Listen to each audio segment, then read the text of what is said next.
fraud is rife in the building industry.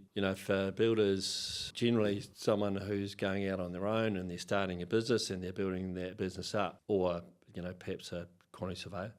Then you employ someone who knows Xero or MYOB, and you get them doing all the data entry and you get them paying the bills, and there are ways that they can manipulate the system and start hiding invoices that you haven't seen. What is success to you? I think it was a learn to love it experience. And there's always pitfalls that you can fall in, but then you've got no one else to blame but yourself. Number one thing if you're struggling is to catch up with people about it.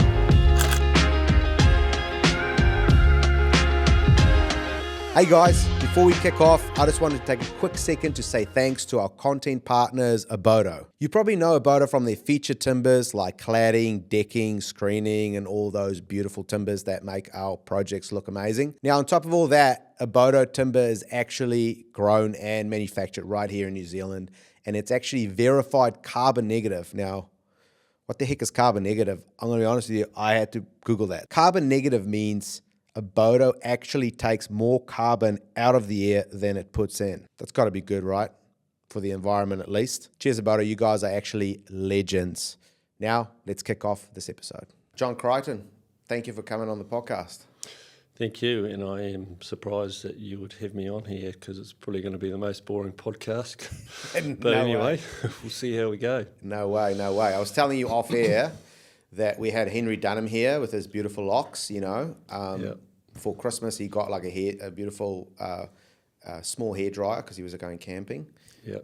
But I think you might be, because he was the number one hair guy on the podcast, but I think you might be coming and challenging him with your beautiful locks. Yeah, right. Well, thank you. I was saying too that straight after the podcast here, I'm off to get a haircut, so it'll be even neater. Yeah. But I actually, shout out to my son. I do have his product in my hair. It's called X Texture. Oh, shout out. And he makes this product at home. It's all natural products. And cool. He's got that on the market, and that's probably why my hair's looking so good. Oh, nice. What's it called? X Texture. X Texture, okay. Actually, I was leaving the house and I said to my oldest boy, I said, I'm just washing my hair, it's all over the place, and I said, I need to put my X texture in. And he says, Dad, your hair's too long for that, because it's meant to be, spiky and all over the place. Yeah. But anyway. Okay, well, check that out on the Instagram. I'm sure he's on Instagram. He is, yeah. He's got some good videos. Oh, good stuff. How old is he? 19. Oh, 19. Nice. Yep. I like it. First business venture. Yeah. Off the ground. That's awesome. Yeah. Bit of an entrepreneur, that boy. So love it. See how it goes. Yeah. Yeah. Oh, good stuff. So let's talk a little bit about you when you were a young fella. I'm interested to hear where did you grow up, John, and where are you from? Actually from sunny Dunny down Dunedin, but we all know it's not that sunny down there. I lived down there for 2 years. I went to uni down there. Yeah. Grew up down there, did my apprenticeship down there. And Dunedin was a great place for me. I left Dunedin for the warmer climates of Christchurch, and it was really... I was getting into surf sports, and Dunedin was pretty cold and a pretty small town for that. So I went to Christchurch to sort of try and get in with some good squads in Christchurch and sort of further that career. Cool. And how old were you when you moved up? I just had my 21st actually. So. Oh, okay. Yeah. And so you went to school in Otago or down in Dunedin, down in Dunners. Yep. And who were you in high school? How would your friends describe John in high school? What was the vibe? You like a surfy kid, or were you like a what? Probably that strange surfy kid that no one else surfed at my school. Or a couple of other people did. So yeah, I was pretty quiet kid that didn't really get up to too much trouble, but probably very easily distracted in class. And what were your subjects that you were into at the time? Well, surprisingly enough, I was really good at chemistry. Cool. Not that that's helped me. No. But I left school in halfway through sixth form because I got a job as a apprentice, labourer, and building was all I wanted to do. I knew that from an early age. So I was really lucky because, so many kids now, they're just like, I don't know what I'm going to do, and they go to university and they do something, but there's nothing wrong with not knowing what you want to do. It's just a process of getting closer to what you do want to do, because we've taken on through the years lots of adult apprenticeships that, and they might be late 20s or even older. And they've found their calling and they usually make really good carpenters because they're, it's kind of like a last stop for them really. And they go, I've always wanted to do this, but, I did this or I did that. And so they make good workers. Yeah.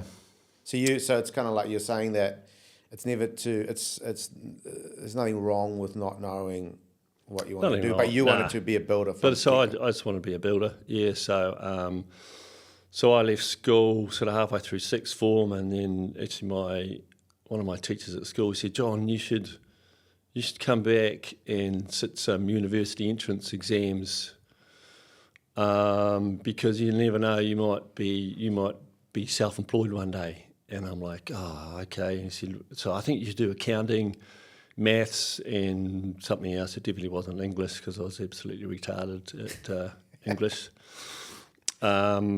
And so I did, and I actually passed those exams. And so, probably from then it was like, oh yeah, I could be one day working for myself. So I left school and got an apprenticeship with a sort of a commercial builder down in Dunedin. Did my apprenticeship, and then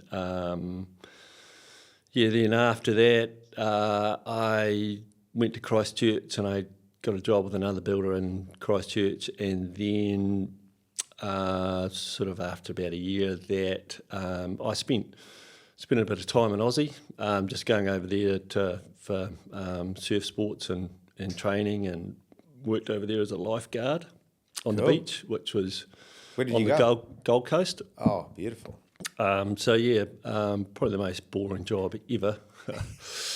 Great when it's sunny, but you actually do, especially over winter time, you do get days where it's just there's no one at the beach, but you've got to be down there on the beach the whole time, and Right. I kind of need to be doing something. But it was a great experience, and kind of the easiest job I've ever had, and you save people. You do. We did a number of rescues of and stopped people drowning. So that was pretty cool.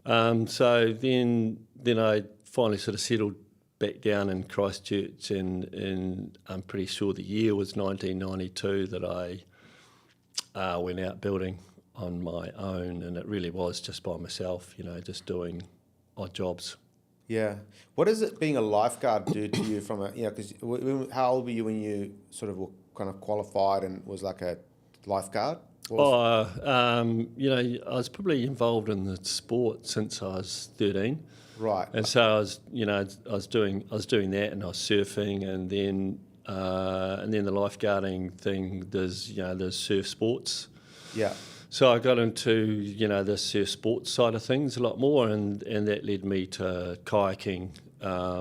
Same as what Lisa Carrington does, but she probably, to be fair, has won a few more races than me. Yeah. So what is that, like K1 and? Yeah. So I was in various New Zealand teams, and so when I was in them, it was more the K4 that we were concentrating on, and trying to get a team to the Olympic Games in '96 and 2000.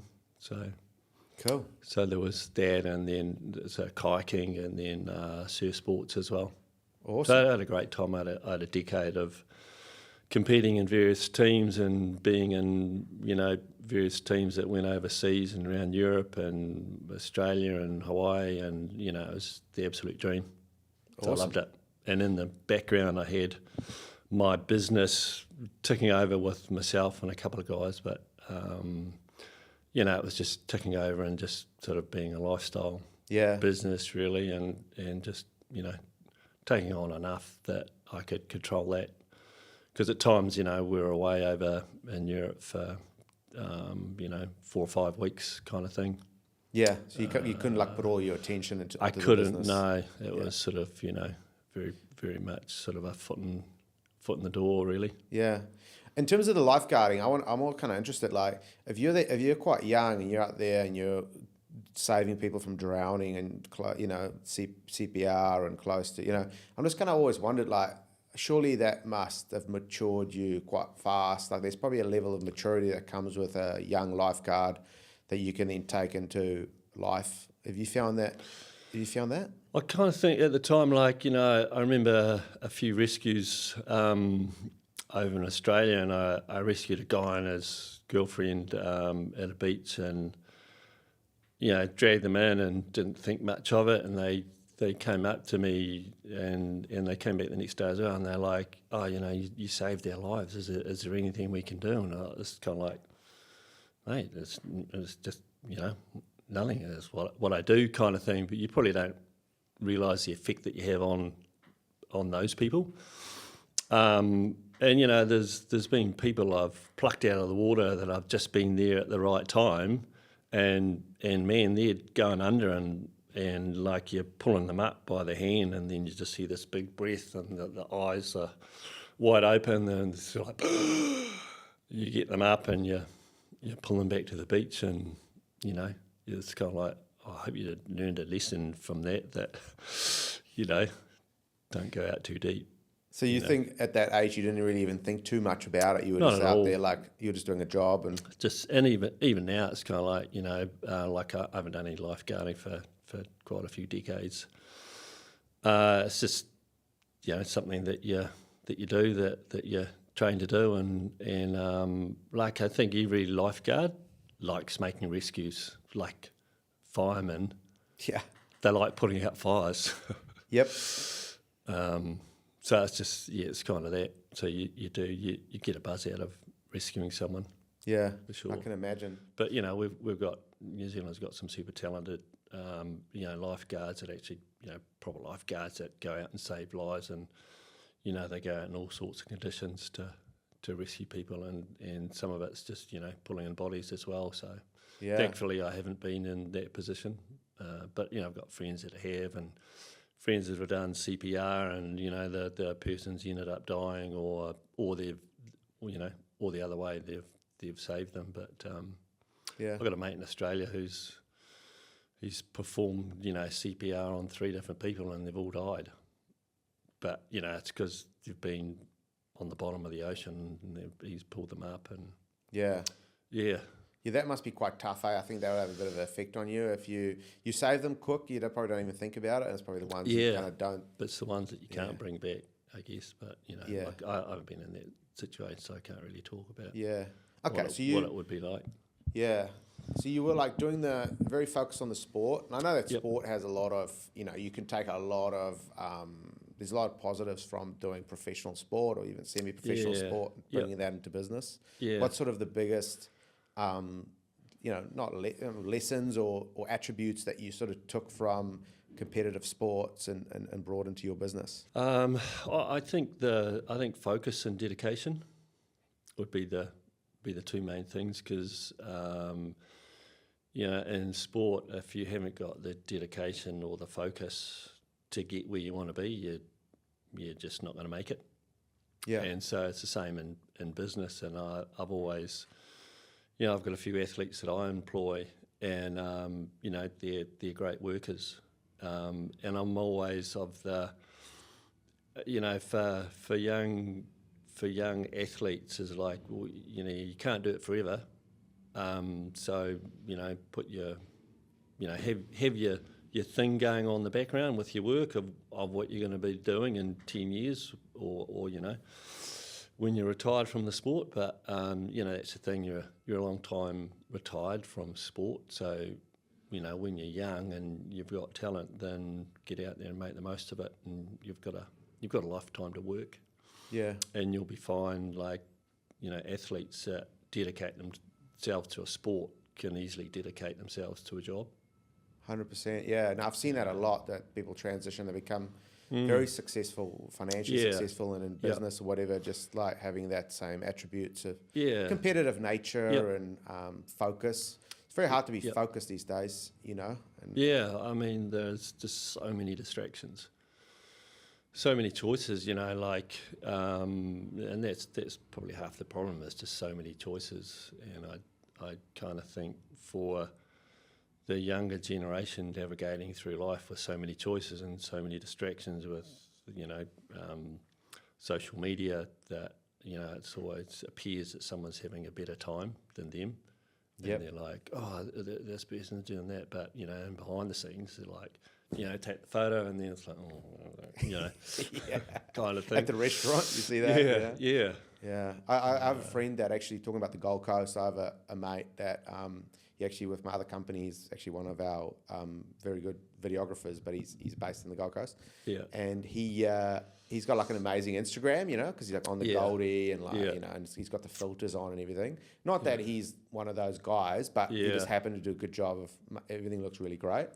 And my wife and I were going to the Gold Coast to see if we wanted to move there. Yeah. Because we lived in South Australia.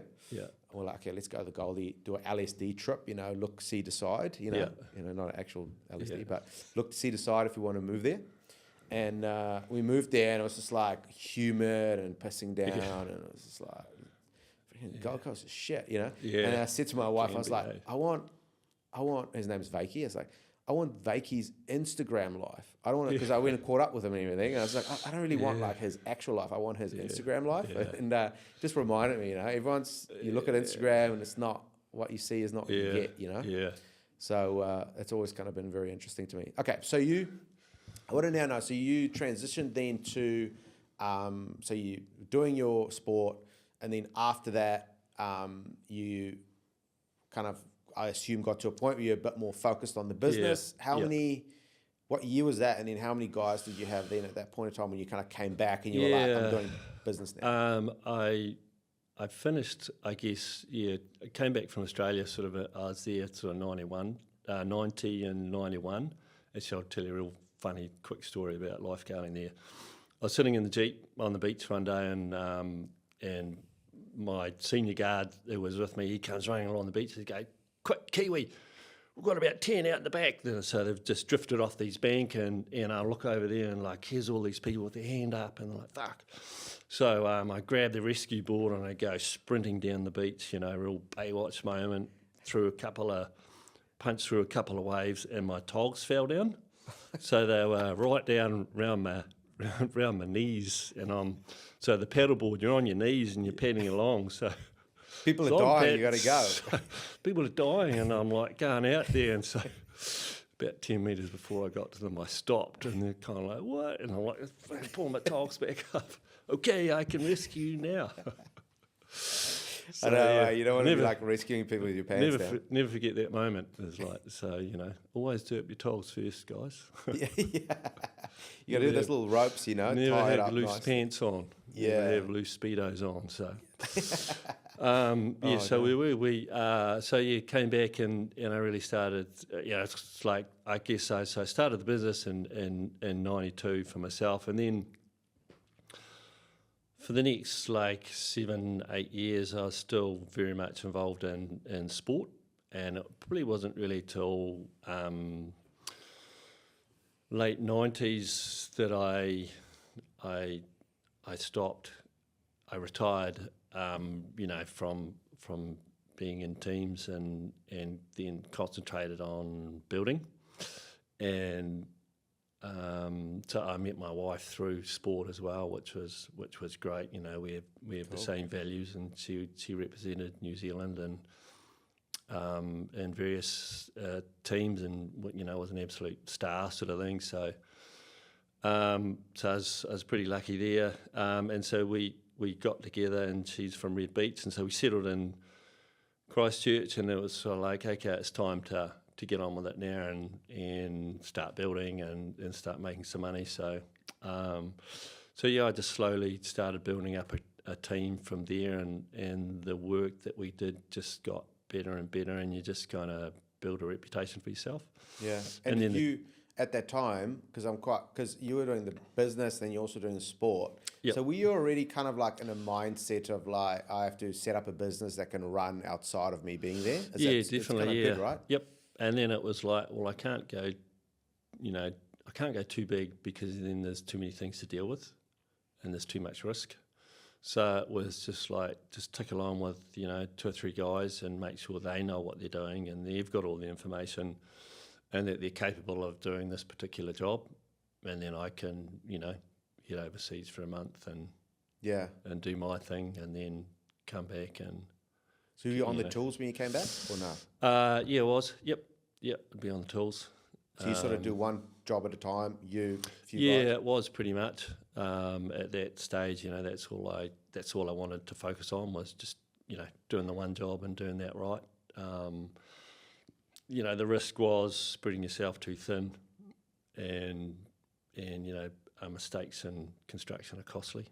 Yeah. So it was de-risk it and just have generally the one job going on that you're going to be able to execute well, and you've got the people to do it. Yeah. Just read a book like over the break called The E-Myth. It's like an oldie. Have you read that one before? No, I listened to it actually, I should say.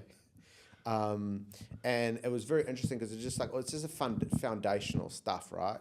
But it was actually really kind of hit home for me, just some element in my business I was sort of neglecting. But it sort of talked about the foundations of, the 3 people in the business, right? You got the entrepreneur that's like pushes the business ahead. And then you got the manager or operations person who makes sure everything runs smoothly, efficiently, and all that. Yep. Make sure the cost of goods sold is as low as possible and all that. And then you got like the technician who's all about like the product or the service. And they kind of work against each other, but kind of together to make a business successful. Yep. Which one were you at that time? Were you sort of the technician minded? Like, were you really focused on like the detail, or were you more an entrepreneur guy, or were you just more like an operations guy? Actually, I was all 3. Well, you had to be probably all 3. You did. Yeah. And which one were you more like became more natural to you, I guess? Probably the technical side of building. Yeah. I guess not so much the entrepreneurial side, but definitely the technical and operations side. Yeah. Yeah. Even like now to this day, I'm probably, my strength is the technical side of it, and how things get together, and how they work and problem solving, because construction is about, a lot of it is about problem solving, especially at that high end of it. For sure, yeah. You can especially if you do the architecture builds, you can't just pass it on quickly. Every job's different, and we have guys that come and work for us that are supposedly tradesmen, but they come to us and they go, "Oh, Jesus, I'd like to do my apprenticeship again." I said, "Well, the next job will be different." So it's a long apprenticeship. Yeah. And so, how did you then take me through the process then of how you sort of started hiring? Like, what were the guys that you looked for first? And how did you kind of, because a lot of people listening to this, maybe they have 2 or 2 guys or whatever, and they're looking to grow. Yep. How did you sort of approach? Was it just organic? Did you have a little bit of a plan in place of who you wanted to hire, or how did you sort of go about that? My philosophy, current is like always look for people who are better than you, and especially in management side, I look for people who are better than what I do and better skills, because look, I'm not good at doing that, so I need someone who's an ace at doing that. So at that stage, growing the business, for me it was all about execution on site and making sure things got done well.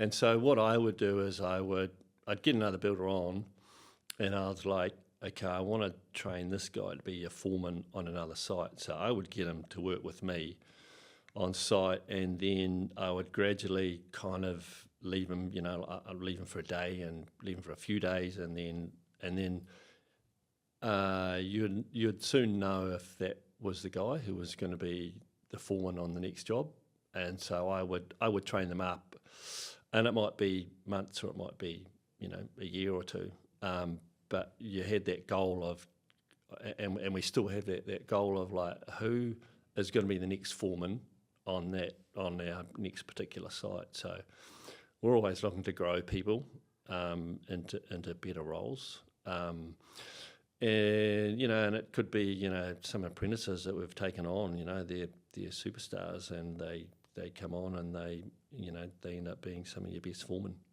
And when you have someone in mind, would you tell them like, hey, this is what I'm thinking for you? Or do you just sort of like keep it under wraps and just I kind of keep it under wraps a little bit and like to get their feedback, and a lot of them say, when you know that they're keen, it's like, okay, we can make this happen,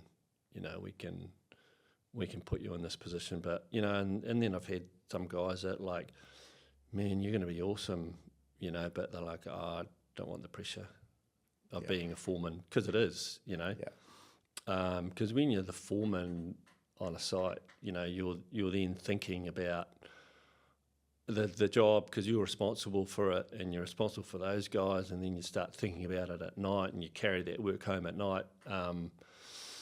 And so, a lot of people just go, no, I'm just happy to be the builder, the carpenter on site, and they're super valuable people. Yeah. So everyone's valuable on a building site, right from your apprentice through to your foreman. They're all really valuable. Yeah.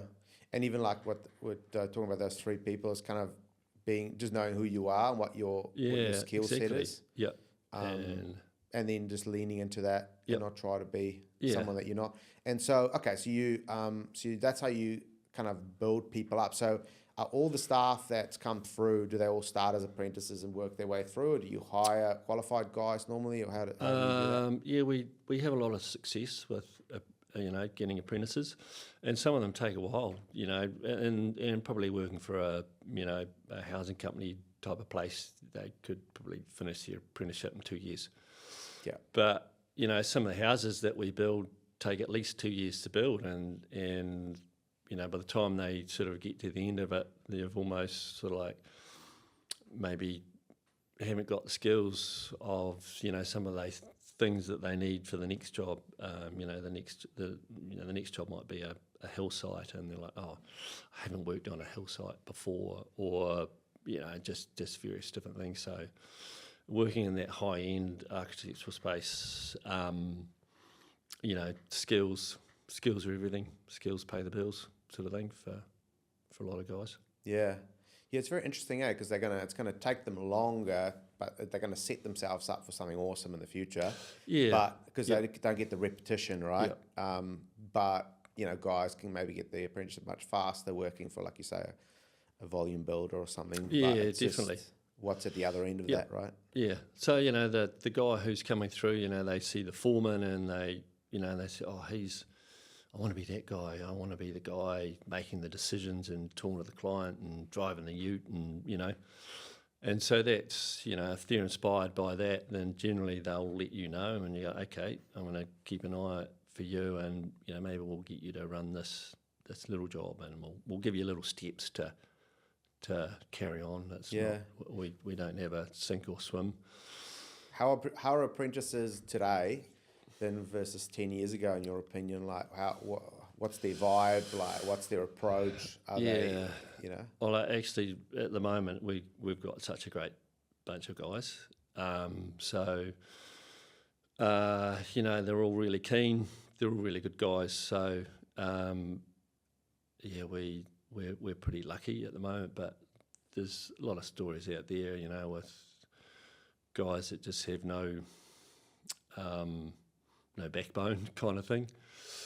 It's soft and a bit. Yeah, it's just too easy just to not turn up to work, or to be late, or not interested in work because maybe they're not that keen. But look, we're really lucky actually, and our guys, our apprentices coming through, they're awesome. Yeah, there seems to be like a massive gap almost there. There's also guys that are kind of like useless. Yep. And then there are the younger guys who are like come with ideas, and they're super great attitude, very enthusiastic. Yeah, It's no real middle ground, yeah. And actually, what I like about these young guys is like if they're not sure of something, they Google it on their phone. Let's figure it out. They figure out, okay, what's the nailing centres for this? And they'll look up the data and they're like, okay, if we do it with a nail gun, we have to put the nails closer. So they figure it out. Yeah.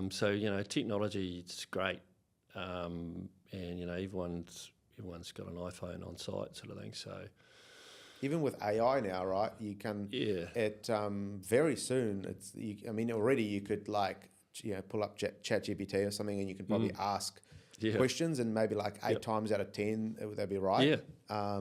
And so that's just getting better and better and better. Yeah. So I think that whole basic knowledge is going to be almost useless 10 years from now, and it's going to be more about the soft skills and Yeah. And having knowledge, knowledge is power, and just having access to it, and knowing how to access it, and then knowing how to use it. Yeah. That's where power is. So I looked at so you built yourself up then in Christchurch. Yep. You started working on better and better projects. I assume there was no any secrets you want to give us, John, in terms of how you got these architects to work with you? How did you sort of get these architects to trust you working on it? I just became reputation, really. I mean, we've won lots of House of the Year awards. We've definitely won our fair share of them, which is great. And I think it's not as if you win these awards and then the next day your phone's like ringing off the hook and you got 20 houses to build. Generally, it doesn't ring at all. But what it is just what I find is like people that you're building for, they know, we've got a really good builder here, and then they can, there's a lot of word of mouth is power too. The builder who does 20 jobs good is great, but as soon as you do one poor job, it's not. It's people tend to remember the things that don't go well. Yeah. So it's trying to avoid them and just having lots of good work and having a good track reputation.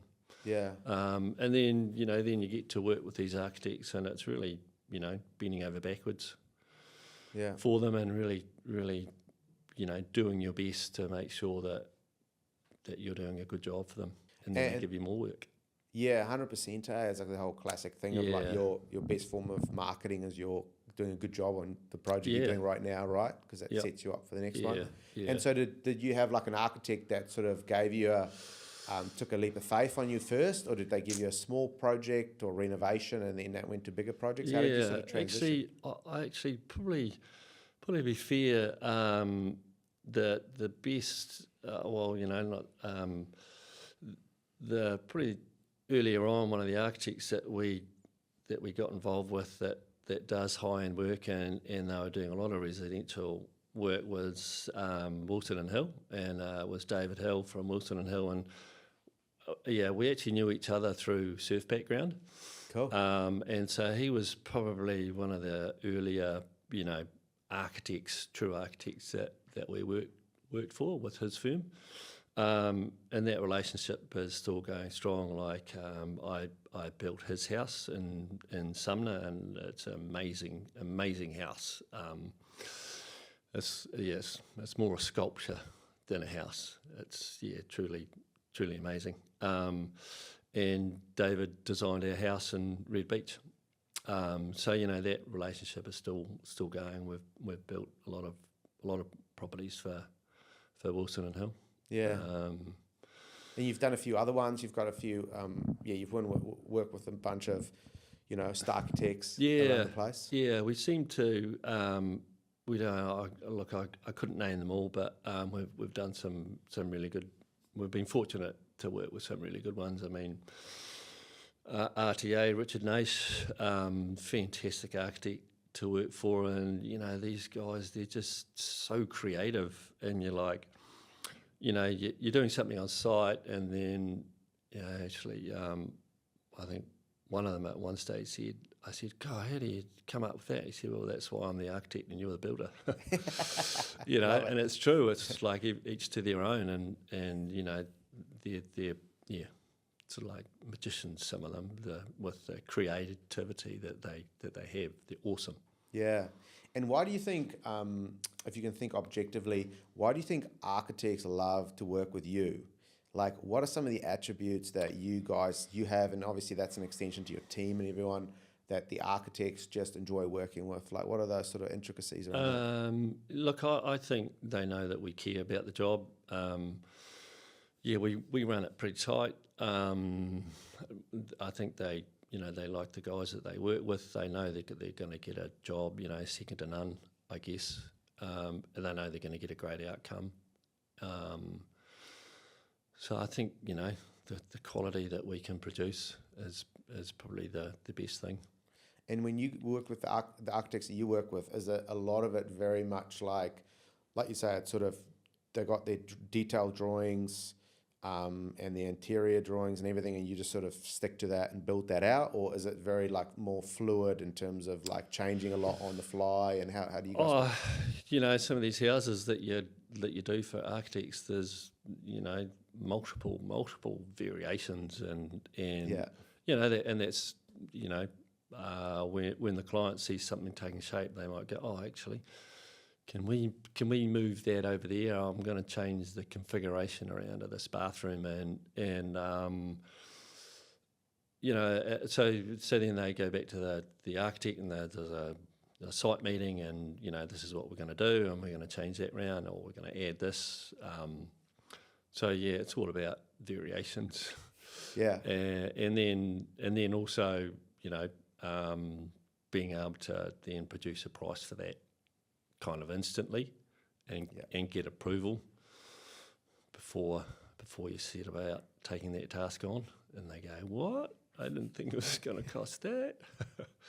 And were you always pretty good at that at the start from the beginning, or did you have to learn the hard way of having that for the variations? Because that's where builders, you know, they try to be nice or whatever, and that's where they lose a lot of money. It is, yeah. And so, yeah, we've always been, you know,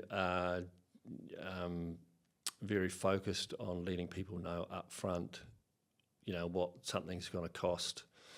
Especially with variations, it's like, don't, guys, you know, and guys on site were going, you know, sometimes our guys on site are too nice and they just want to please the client. And they go, oh, yeah, you know, do this. And it's like, guys, you're not doing anything until we get a price to the client and they can approve it, because they need to know that there's actually quite a bit of work involved in, you know, moving that wall, or, you know, putting another window there, or a door, or whatever.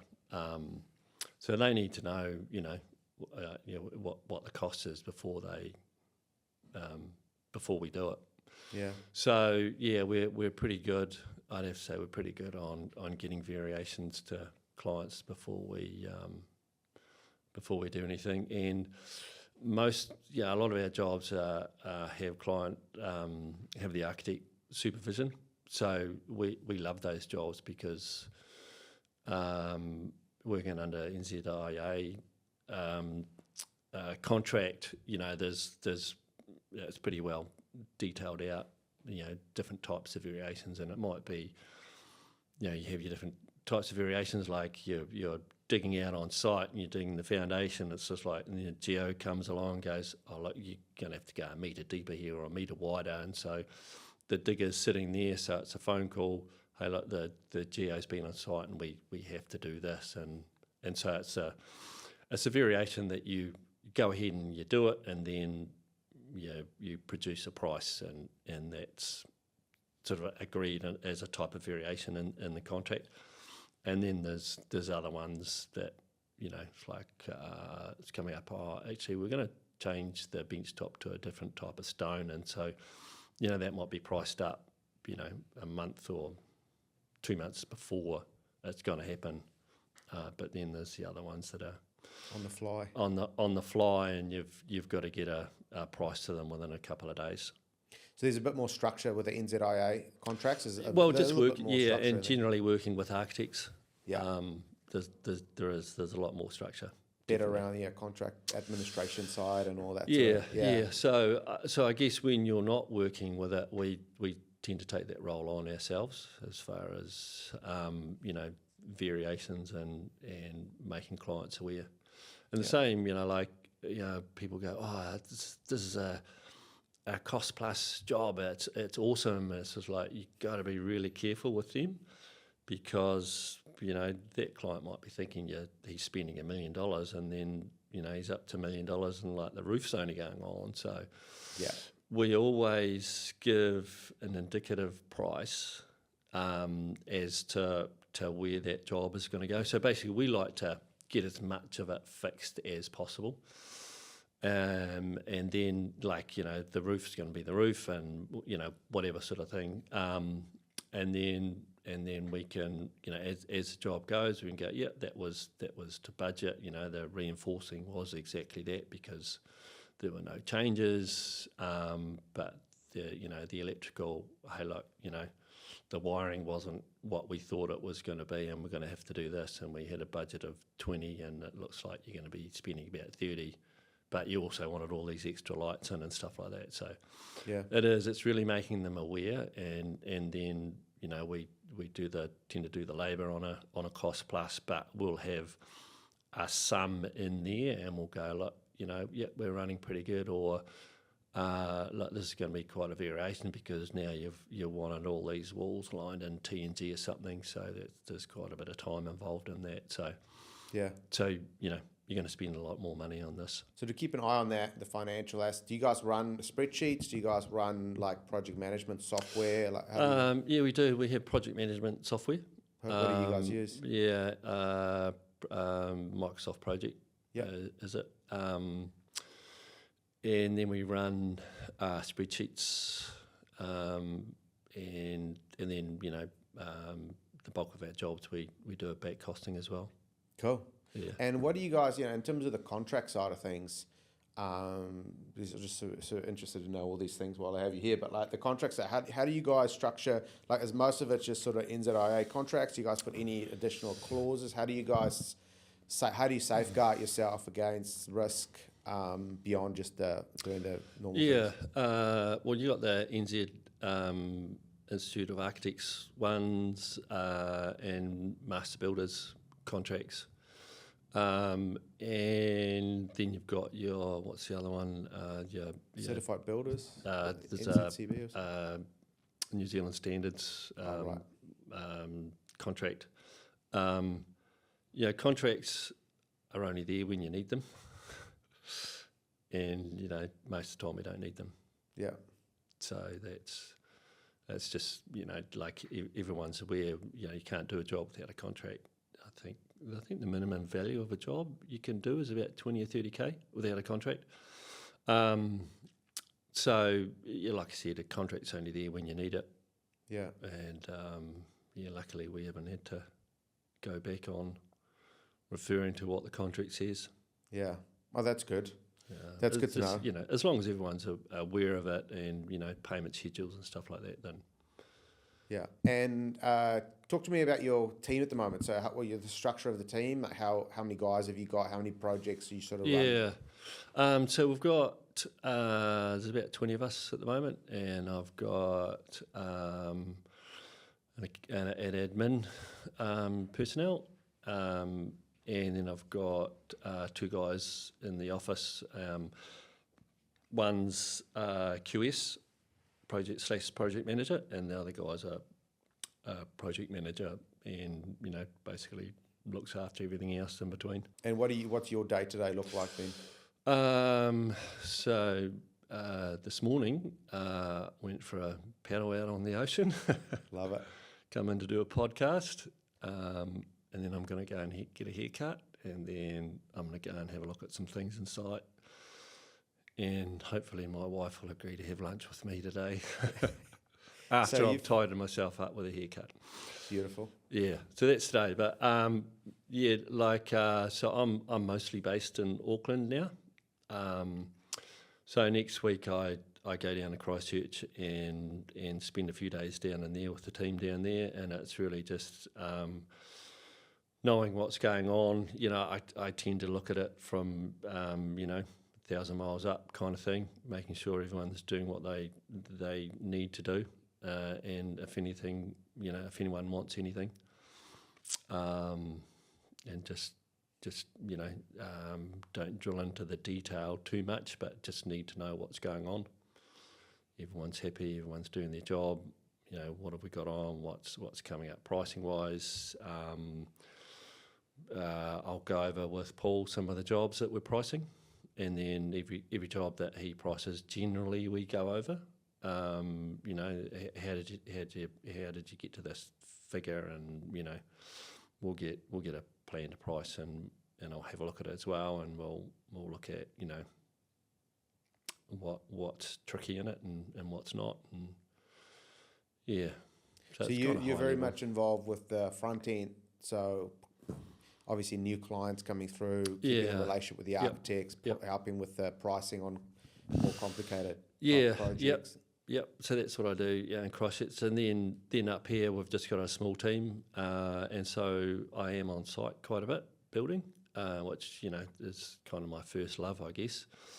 I love building, and so I guess things have changed a lot, sort of in the last, I guess, since building our house. I mean, we started our house in Red Beach in 2020, just before COVID, and prior to that I hadn't been on site, swung a hammer for about 15 years, and then it was like getting back onto site and building and going, wow, this is hard work, and also I was very reliant on the other guys as to what to do, and so it was great. It was a real learning curve, and it got me in touch again a lot more as to the technical side of things, and how things actually go together, and a real sort of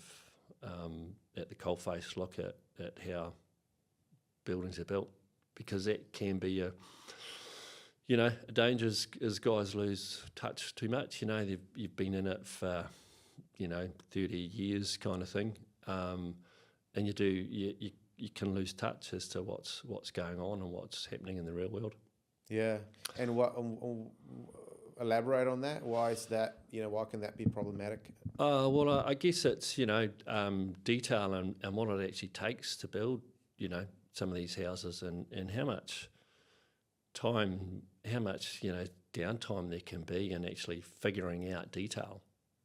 You might have the detail there from the architect, but it's just like, drilling into it, and how's it going to work, and will that actually work, and like, oh, actually that's not going to work. We're going to have to go back to the architect, and you and your foreman can be on site, spend half a day trying to work something out, and it still doesn't work out, and you got to go back to the architect, and it's like, well, where did that time go? Yeah, and how's that affected the way that you structure your pricing and all of that? Yeah, well, I guess it's just we've got a huge background, of spreadsheets of hours, so every job, every hour, from every job that we've done, we can go back and go, well, that job there, we spent 5,000 hours on that job, and this job is kind of similar, but it's got a lot of similarities, and kind of at the end of the day is that's how a lot of our pricing today is done. We break it down as much as we can, and then we look at similarities from other jobs, and we go, oh, we spent 5,000 hours on that one, or 10,000 hours, or whatever, and then we sort of drill down into it a bit more and look at similarities, and then come up with a figure. I mean, a lot of people work on square metre rates, which is fine, and we do that as well for various parts of the job, but there's nothing like experience and a good history of jobs that you've done hours on. So it's very interesting, because it's so complicated. There's so many moving parts, and there's so much detail, And like you say, if you're spending a half a day trying to figure out a detail, you know, that could be just like sunk cost, and you have to eat, you know, so Yep. you've got to be across it. So so that was super beneficial. And then you mentioned that you're more the technician guy, right? So you probably enjoy being on site. Yeah, I do, and I like working out. I like problem solving. You know, how are we going to do that, or how are we going to get that product in, and you know, problem solving. So there'll be a lot of builders listening to this, and you said before, I was like, what are you doing today? And you're saying, I'm going to get a haircut, and I went for a paddle, and we have lunch with my wife, and builders being like, fucking this guy, you know, must be nice being John, you know. But, you know, you've set some things in place over the years to get to this point. In terms of freeing up your time to focus on the things you got to focus on, and also the things you enjoy, what are some of the biggest things that you've done that have freed up your time that people can kind of, you know, that someone else can kind of maybe steal some of that?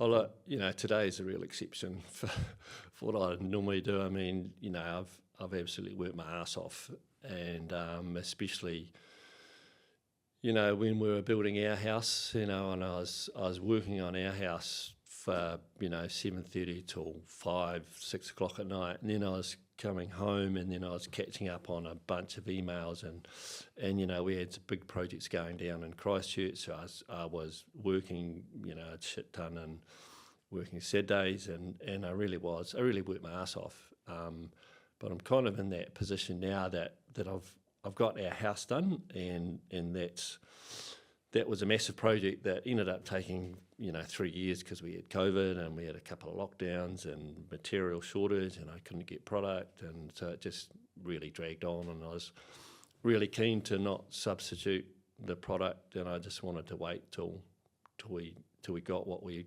wanted. And so I guess, you know, that has freed up a lot of time. So that time now I'm spending on growing the business up here, and so just sort of, I guess, in the last, you know, 12 months, we've seen a real downturn in the building industry. So I'm getting out there, and I'm talking to architects, and you know, we're starting to do a lot more advertising on social media, just getting our name out there, and so that when people are ready to build again, you know, they're like, oh yeah, I saw that John Creighton guy. He's not bad. He's got good hair. Yeah, exactly. Yeah, great point of difference there. He hasn't pulled it all out yet. Yeah, but I mean, in terms of, I guess you were maybe forced when you're building your own house. You were like forced to pass on some of the responsibilities to the other guys. Yeah, definitely. But then you've also had to like train them up, right? Because there's you know, there's abdication, which is the sort of throwing tasks away because you're over it, and then there's delegation, which is doing it in a structured way. Like, how have you structurally delegated tasks effectively? Yeah. So and I guess it's the art of delegation, and knowing what to let go of, and putting people in place that you know are capable of doing their job, and they might not do it your way, but they're doing it their way, and it's working really well. So, you know, I'm not the type of guy that goes into the office and going, oh, you haven't, you know, it's just like I'm going to the office and go, oh, how are you all going? Any problems? Yeah. And they might say something, and I go, oh, sort it. You sort that then. Or, you know, a couple of words of advice, and you know, it's, you know, what's the old saying? Give a man a fish and he'll feed himself for one day. Give him a net and he'll feed himself forever. Yeah. So it's that sort of philosophy, is teaching guys skills so that they can then look after themselves. Yeah. And the guys really do thrive, and they like, you know, people don't like being told what to do all the time, or critiqued all the time, but they do like encouragement. And they do not like to know that, you know, they're doing a good job. So it is delegating, and then just sort of looking at that from a distance, I guess.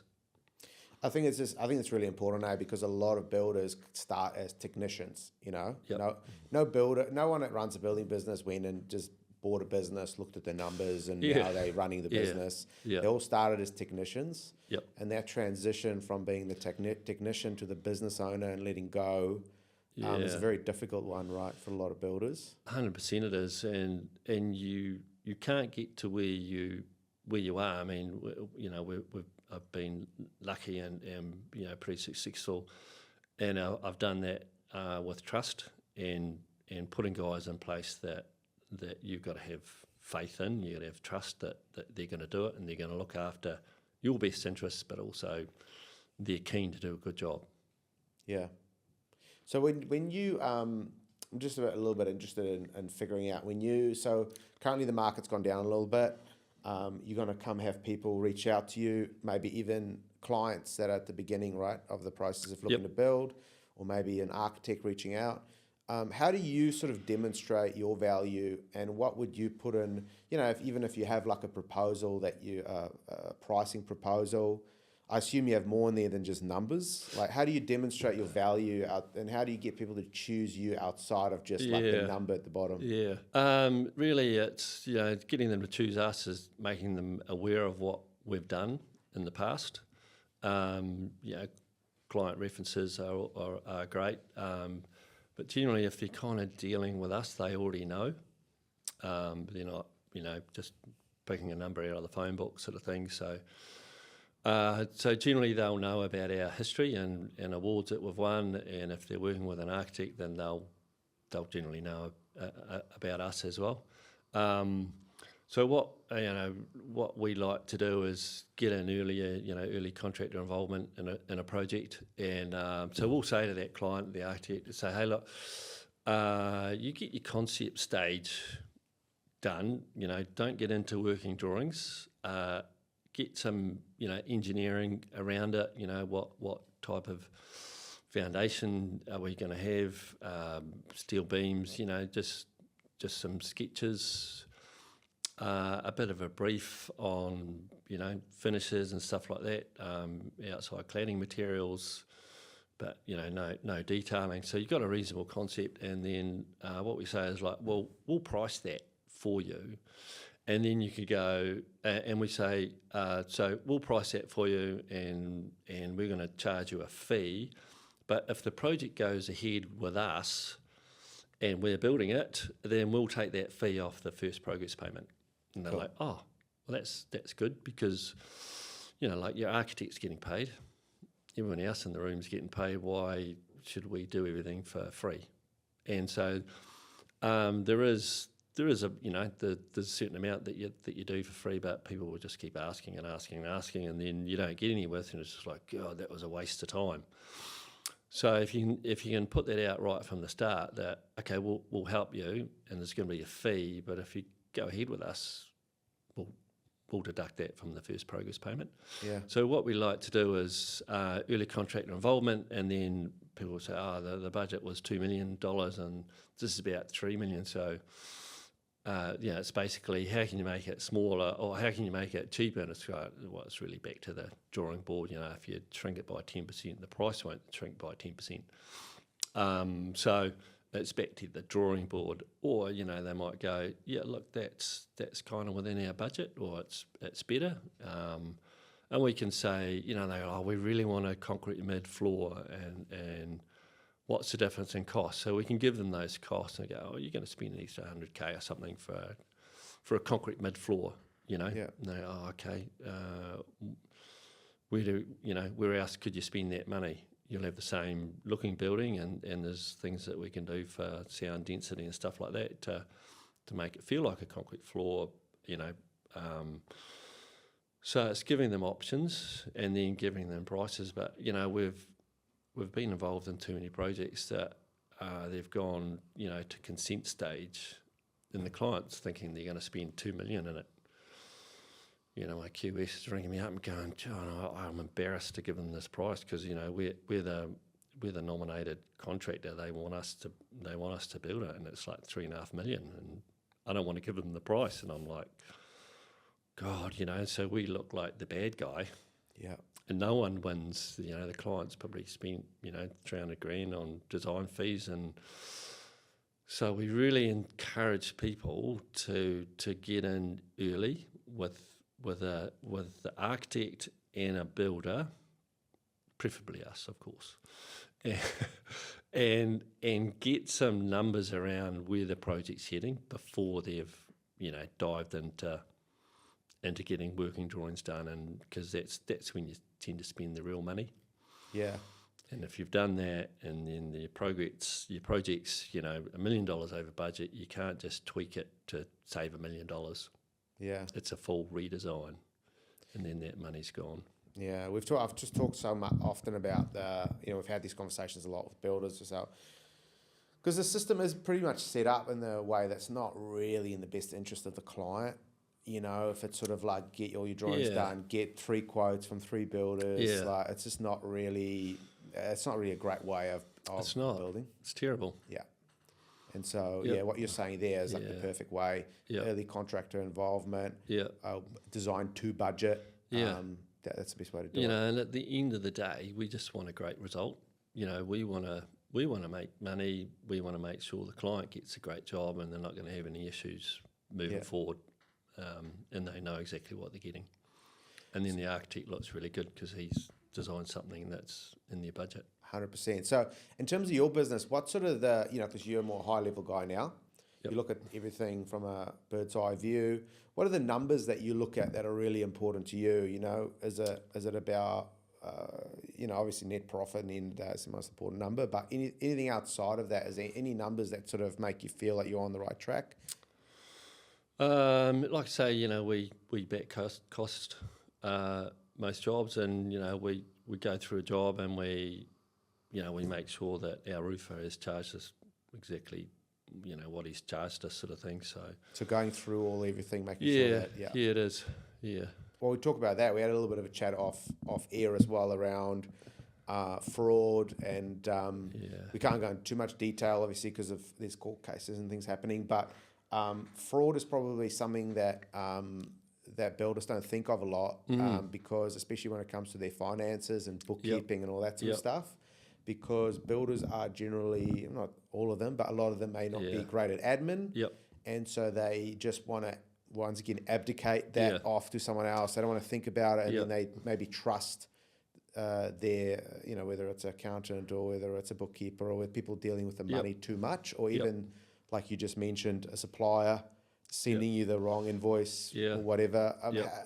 Talk to me a little bit, without getting yourself in trouble here, talk to me a little bit about what can happen. Yeah, look, and fraud is rife in the building industry, and outside that as well. And there's nothing wrong with trust and trusting a person to do something, but it's probably having checks and balances in place. And for builders, generally someone who's going out on their own and they're starting a business and they're building that business up, they're generally a builder, or perhaps a quantity surveyor, and they probably then you employ someone who knows Xero or MYOB, and you get them doing all the data entry, and you get them paying the bills, and there are ways that that they can manipulate the system and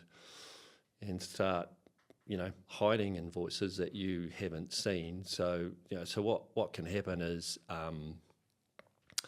you can have you can be paying. So what I guess what happens now is the way most systems are done is like everything goes into your MYOB or Xero, and then you have a batch payment that goes out, and you could be paying $1 million, you could be paying $50,000. And that person, what they can do is fabricate another invoice that they don't show you, because you've gone through all the invoices, you've had a look at all the invoices, and you check everyone. They just fabricate another invoice. And instead of going to Carter's at their bank account number, it goes to Carter's at this person's, the fraudster's bank account number. So that's how it's done. They're siphoning a little bit out off. So they're siphoning little bits out, and that particular invoice isn't coded to any particular job. So when you back cost, you look at the job and you go, oh yeah, that's okay, you know. So and then you do the batch payment, and if you've gained their trust, and you know you might have a batch payment, and there might be 4 or 5 pages because you know you might be paying 50 different people. And so you go, oh yeah, what went out today? It was like, oh yeah, you know, 800,000, 50, yep, okay. And you give them the code, and then they pay it. And meanwhile, there's an invoice to a particular supplier that's actually got the fraudster's bank account number on it. It is getting harder for them to do because now the banks are going, well, that particular supplier that you've got mentioned there, that doesn't match up with their bank account number. So previously with banks, it was all about the bank account number, but now they're matching bank account number and the name. Of the account holder, yeah. So it is getting trickier, but I mean the system's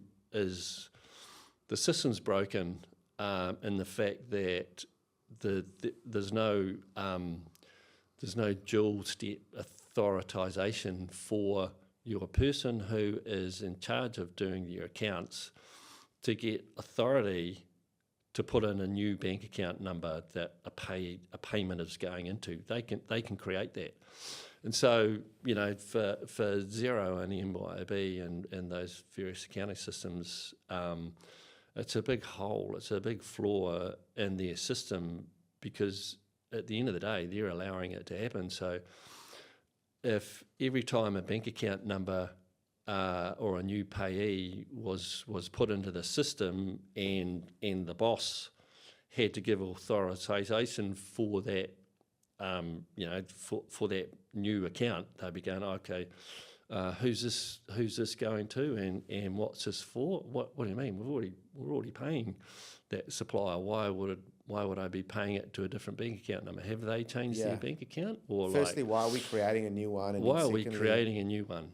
Yeah. You know, so then questions get asked because, you know, once they've committed it and they've got it buried in the system, it's really hard to dig out. And I read cases in the paper all the time, and there's people that have very sophisticated accounting systems, and yet they get defrauded. And sometimes it's only by luck that people find out, and it's buried in there, and it's really hard to find. And people can spend. I read a case the other day where someone got defrauded by, I don't know, 400 or 500K, and they spent 120,000 on a forensic accountant looking for the payments. So you think it's a lot more common than you think these days, and especially now where people start to struggle, the market sort of shift. Yep. People get a bit more desperate, and then they get a bit more and it's greedy. just so easy for them to do. It's too easy for them to do. Yeah. And, you know, obviously these people have no conscience and, yeah. you know. So builders got to be aware of that, especially when you try to put your head in the sand when it comes to the accounts. I've also, like I said to you off air, I also heard of an account where a story where a guy ended up, he would call, because builders and tradies end up getting targeted because they're known to be not very account savvy, you know, the smaller guys.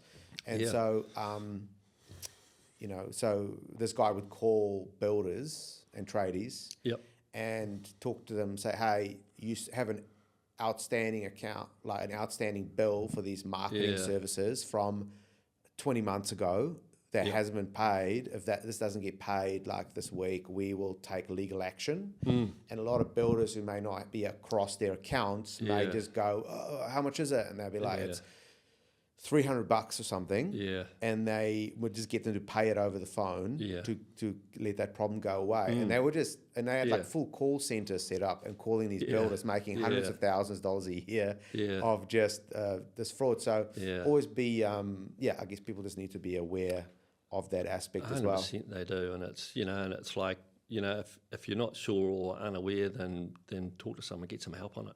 Yeah.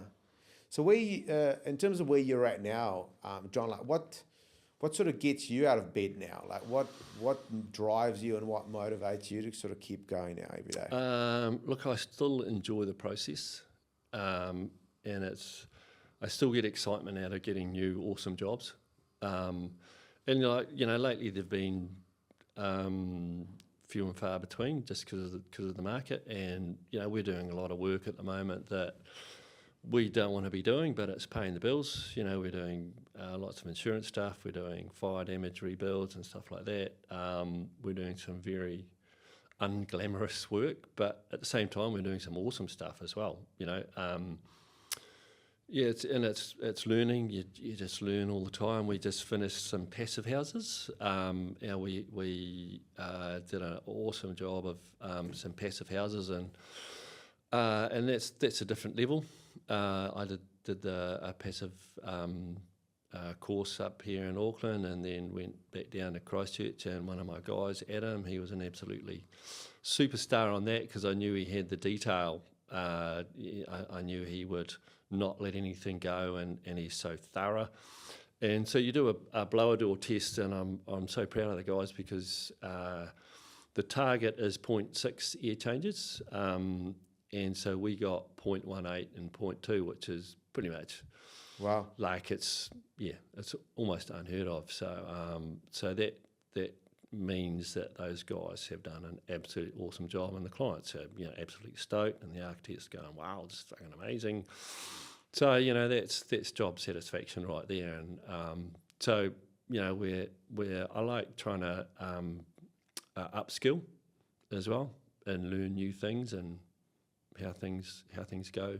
Yeah, as the market's changing and people have new desires, right, and new things that are important to them for the clients. Yeah, definitely. And I think we're probably seeing a lot more renovations as well because people go, I really like the area that we're in, and we looked at selling and we looked at buying there, but it's way too expensive. So we're going to extend and we're going to put a pool in here, and because we really like living here. So we're seeing more of that sort of happening, but alterations, renovations are expensive as well. But then they can add a lot of value as well. And did you guys build with like SIP panels and stuff like that? We've done SIP buildings before. And how did you find that? Pretty cool actually. They go up super fast like a tilt panel, but a lot lighter. Yeah. It's like another way of just getting your head around another way of building. Yeah, it is. Yeah, it's just, and again, it's a new skill, and the guys really like doing something that's different. Just to change a little bit tack in the conversation around just sort of more personally, but like, how do you a lot of builders are. Businesses, especially now, guys are, it's kind of tough out there, it's really tough. Like, it's very painful. Like, talk to a lot of builders, every day it's about getting themselves up for the day. Yeah. Because you can also, you just can smash so many times in a row until you crumble. Yeah. And guys are finding it. A lot of guys are finding it hard. Even guys that you look on their website and they've built the most amazing homes, and you talk to them and they really finding it hard. Yeah. What have you done over the years, and are there any sort of any knowledge that you can share in terms of what you've done to kind of get yourself up, get yourself kind of looking beyond just day-to-day struggles of business, and then how do you navigate, because everyone's got there's almost like a ceiling of how much you can take until people start to either burn out or just had enough. Obviously the suicide rate for tradies in New Zealand is crazy. Like Yeah, it 50 to is. 60, I think, last year. Yep. And that's just guys literally hitting a wall and not seeing Yeah. a way out. Yep. What are your sort of thoughts? What have you done that's helped you kind of navigate all that? Yeah, good point. I guess, like for me personally, exercise is a big thing for me, and I try and do it every morning. Try and exercise every day, and sometimes you might be thinking about something, and you go out and you go to the gym or something, or whatever, and you come out of there and you're like, oh, what was I worrying about? And so, you start the day off again, and I'm a much better person if I've been exercising. Otherwise, I'm grumpy. Yeah. And for no real reason kind of thing, but, and I always keep thinking, look, man, I'm pretty well off. I'm doing great. What have I got to complain against? Yeah. So I kind of have that philosophy, it's, you kind of look at you and say, oh, I think things aren't that bad. And how do you, you mentioned you got a couple of boys? How many Yeah, kids? yeah. Two boys? Two boys, yeah. And they're a little bit older now, but even when they were Yeah, younger, how did you yeah. sort of navigate sort of that family life and business? I get, like, for me, it was, it's family first. And I was fortunate, I spent a lot of time with the boys growing up, and my wife, she's been absolutely, the best mother, I guess. And always, I don't involve her in the business because, like, I wanted a wife and a mother, not a business partner. So, sometimes she says, oh, I don't really know what's going on. It's like, I don't want you to have that stress, love. Yeah. So, and the boys, growing up, it was, it's about having experiences really, and trying to have a good time, and not being too serious about stuff, just leave that to me to be serious. Yeah. Yeah. Yeah, because it can be, guys have to like shoulder a lot. You got the family, you got the Yeah. business. And I mean, even with me, with my business and a lot of builders I talk to, you don't want to talk to your wife about that stuff. You don't want them stressed out. Exactly. What's the point? And like, I don't really like talking about that too much. Yeah. I might talk to some random person about it, or I'll talk to myself, when I'm swimming laps in the pool or something, forget to tumble turn and hit my head or something. But, it's just like people have different ways of dealing with it, and as long as you're dealing with it, then that's okay. Yeah. So you left a lot of money on the table in the early years because you were so family focused, you believe? Or not? Yeah, I think so. I definitely worked hard, but also made time for holidays and, going to kids, sports events and taking them to training or whatever, being about, watching their Saturday games and, yeah. Yeah, so the dad side was kind of important to you. Yeah, definitely. Yep. And and it's kind of, now that I have a lot more time. Actually, my oldest boy, he works for me. He's a builder, and he's always wanted to be a builder. He's kind of like me, and so he's a foreman at one of my sites up here, and he's awesome, and he's he loves it. But at the same time, he's got a sporting career, and I keep thinking, I was like, mate, just do your thing, whatever makes you happy. Don't go and get too involved in work. There's a lot of stress. Go and live your life. Go overseas for a bit if you want to. Go and do your sport overseas or whatever, and because you're a long time retired, and you don't want to be like 30 years old going, oh, I could have done that. You're better off to go and try it, and if it works out, great. If it doesn't, at least you gave it a go, and and it's all about experiences. Yeah. And so I think that's really important for the younger generation is say if you're in any sort of industry, get a trade or a qualification behind you, and then you can go and do your thing. And you can always come back to it. Yeah. But it's a long time to work. I mean, everyone's different. People just want to work and make money, and that's fine. But everyone's different. Yeah. So it's what suits you, really.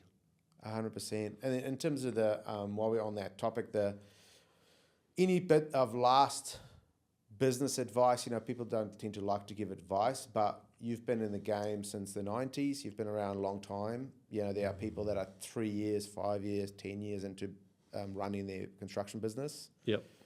What what are some of the big lessons that you've learned over the years that you can pass on? Yeah, look, always listen to people who are more experienced than yourself. Growth can be dangerous. And know your limitations. If working with 4 or 5 guys is comfortable for you, then just stay with that. I hear so many stories about guys who had 20 or 30 guys and basically they weren't making any money. Super stressful, but they've just gone, fuck, this isn't working. And it's a good job that they've realised it before it's too late, and they've just gone back to working with 3 or 4 people, and they're enjoying things, they've got more time, and they're making money. Yeah. And it is, probably one of my biggest stresses and worries is about work for the guys, for guys that we have employed, have they got a job, what's our work coming up? That's my main focus really, and main stress is providing, because you provide a lifestyle, you provide their income, so that's kind of the biggest thing that probably keeps me awake at night. Not that I stay awake at night, I'm a pretty good sleeper, I tell you that.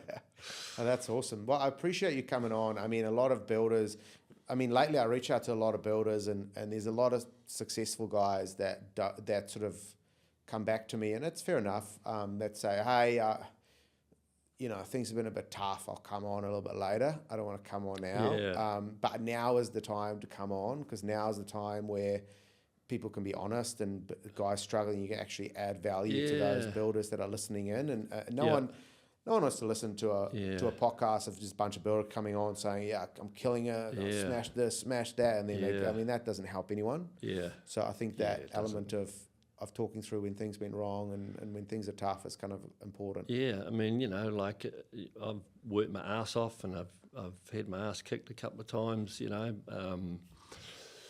built through the 2000s with leaky homes, and I've been involved in a couple of them, and I've had to pay to reclad a couple of houses, but we were lucky enough to be in a position that we could do that, and we didn't have to liquidate the company, and that's the last thing I'd want to do as well. Because it wasn't our fault that the house leaked. It wasn't my cladding system that I specified, and it wasn't my monolithic design that I did with no parapet and stuff like that. But we were involved with it, and we had to own it and pay. Yeah. And we still kept the brand going and the company going, and they got paid out and carried on. Yeah, and I would have loved to have gone more into all of that stuff, but I feel like we could probably do another 2 or 3 podcasts back to back, with all the with everything that you've been involved in. So I do appreciate you coming on, John, and I really enjoyed it.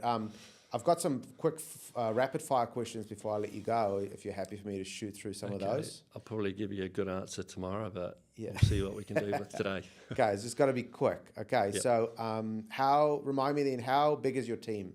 We've got about 20. Cool. What is your crew mix, like qualified versus unqualified? I've got 4 apprentices, actually one of them just qualified the other week, so 4 at the moment. Cool. Currently. And then what, like 15 odd qualified guys? We've got 3 office staff. Oh, right. And amongst that 20, and then the rest will be qualified. How many projects did you complete last year? Probably half a dozen projects. Yep. What's your turnover range? 1 to 3, 3 to 5, 5 to 7, 7 to 10, 10, 15, 15 more plus? It has been 10 to 15, but it's currently about 7. What's the lowest gross profit margin building company should be aiming for? Look, I reckon 10% should be the lowest. Yep. Gross or net? Net. Free quote or paid quote? It's every builder's dream to get paid for every quote, but sometimes if you're asked to tender for something, if you're in that position where you want to do it, then you do it. Architect or design in-house? Architect, QS or price yourself? in-house QS, Project management software or spreadsheets?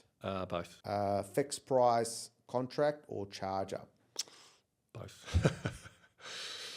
Would you rather have a beer with an architect, a subby, or a council member? Yeah, I love having a beer with an architect, actually. Yeah, I just like their, some of them are really good. Cool. Yep. Are you a jock or a hippie? What's the difference? I don't know. You're a jock with long hair. Maybe you are. Yeah, I'm maybe a if you're into if you're a lifeguard, you're a jock and a hippie. Yeah, yeah, probably a jock, I'd say then. Wine or whiskey? Whiskey. These days, building business owners, especially the young guys coming through, are either A, too impatient, B, forward thinkers, or C, hard workers. I kind of think maybe A. A being too impatient. Yeah. Yeah, too impatient. Are you too mean or too nice to your staff? I think I'm too nice, but they probably think I'm too mean. What's your most used emoji on your phone? Do you use emojis? Yeah, and it's probably thumbs up Yeah, the classic. or a big love heart. Yeah. Thumbs up to the team, love up to the wife, or the other way Yeah, around? 100%. Who has inspired you the most in life or business? Yeah, I kind of think various, sports people, various people in the financial markets and stuff like that. Yep. What's the best piece of advice you've ever received? Yeah, always, listen to people who are more experienced than you. Many people receive good advice, but, very few people listen to it. So listen to good advice, and if it suits you, then, and if it's too easy, then it's not true. Yeah. It's too good to be true, then it isn't. Yeah, that's a good one. Yeah. Last question. Did you have fun? Sure. Yeah, it was good. Sure. Yeah. Yeah, no, I appreciate it. Thanks for coming thank on, you. John. And I think a lot of builders would have got a lot out of this. So. No, thanks. Flattered to be on the show. I was like, why would you want to interview me?